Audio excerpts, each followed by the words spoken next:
நம்மளால வந்து குடிச்சு ஸ்டிக்கே எடுக்க முடியாது சிலர். நம்மளால நான் என்னை சேர்த்து சொல்லிக்கிறேன். தம்பி அவர்களுக்கு வாழ்த்துக்கள்.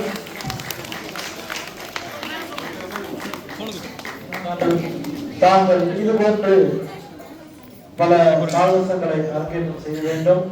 தற்பொழுது